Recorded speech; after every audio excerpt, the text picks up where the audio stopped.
Accountability process. So when we're out of account, if and when I don't do what I say I'm going to do, I take appropriate action to make things right.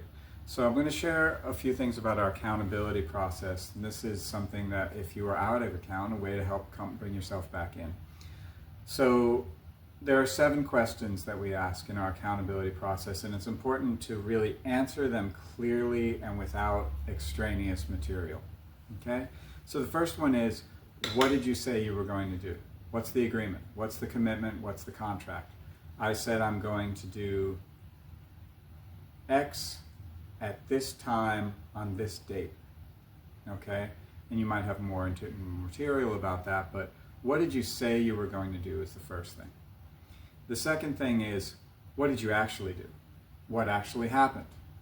What time did you actually show up? Did you actually show up? Did you do the thing you said you were going to do? And again, this is just information. This is just data here. What actually happened? And it's really important here to just stick with the facts. Don't go into the story of why you didn't do it or blah, blah, blah. This is really just, what did you actually do? So the third question is, how did your actions affect the other person? So say you did not show up at the time you said you were going to show up, and the other person had to wait for you, and that person waited a half an hour for you because you were late, and then they ended up being late to something else, and they ended up getting grief because they were late later on because you were late before. So there's all kinds of effects that can happen to another person by us not doing what we said we were going to do. And it can be much more, it can spiral out much more than what in the little example I just gave. So the fourth question is, how did it affect you? When we don't do what we say we're going to do, it also has an impact on us. If we said we're going to be somewhere at a certain time and we didn't, we may not feel particularly good about that, or we may not feel particularly good about ourselves, or perhaps we lost money, or we lost, we lost status in the eyes of the other person because of our actions, because we didn't show up on time, or whatever it is. So how does it impact you? What does it feel like to lose status? What does it feel like to regularly not be on time? What does it feel like not to do what you say you're going to do? And again, just sticking with how does it impact you, and not why does it impact you that way. We're just looking at how does it impact you. Question number 5 is, what did you make more important than your agreement? This is actually, now we're starting to dig a little bit deeper. Let's say you said you were going to be someplace at a certain time and you showed up a half hour later. What were you doing that you didn't show up on time?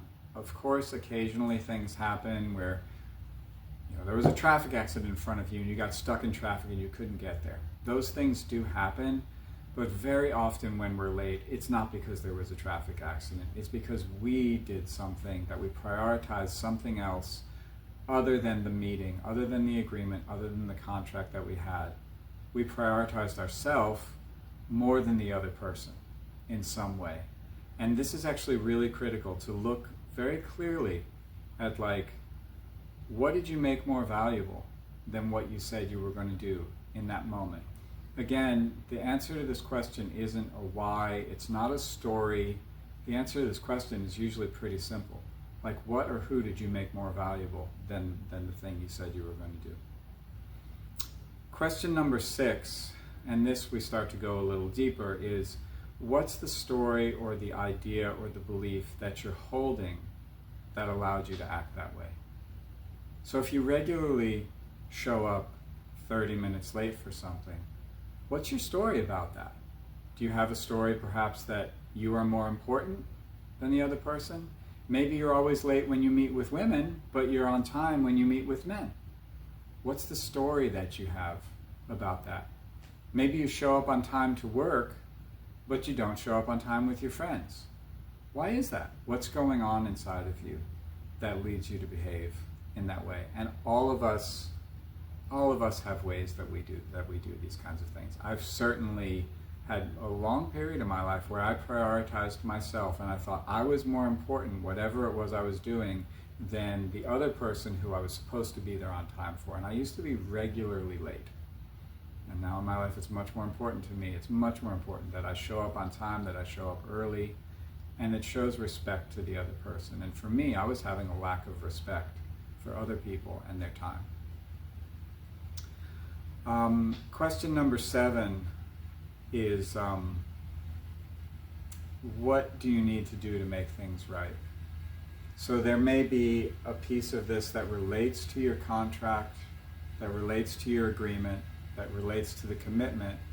You know, maybe you said you were going to be somewhere at a certain place at a certain time, and that other person ended up being late, and maybe, you know, they lost $100 because because something happened, the job that they were supposed to do didn't get completed. Maybe you need to have to financially do something to make it right, or do something to help that person out. Whatever it is, there's a part of making it right that relates to the other person, and then there's another part of making it right that relates to ourselves. If we realize that, like as I was giving you my example, that I was regularly late because I thought I was more important than other people, what do I need to do within myself to really be able to understand that everyone else is just as important as I am? That showing up on time for other people is just as important as whatever it is that I think is important for myself. And again, these aren't about life-threatening things. They're not about the accident that happened that wasn't your fault, that you had to be late. It's about the patterns that we can get into, and particularly those patterns of prioritizing ourselves over other people. I want to say a last piece about this related to an important topic that we talk about in Tending Male Fire, which is patriarchy. That the patria, the male, is more important and is on a higher level. It's a really common thing for men in a patriarchal society to prioritize ourselves higher than prioritizing women, children, people of color, etc. And the list can go on and on. So I think this is a really important moment for us to question ourselves. Is there a way that there's some ingrained patriarchy going on inside of ourselves as men in this world and in this society today? And how can we look at that? How can we dig down deeper to unearth the ingrained patriarchy? That's not our fault. It was the thing that was passed on to us. And how can we do something to do that? To unearth those things, to clean them up, to wash them up, and then to go forward in a much better way. So there's a few things about the accountability process, and I'd love to hear how it goes with you, and hopefully you find that useful. Thanks.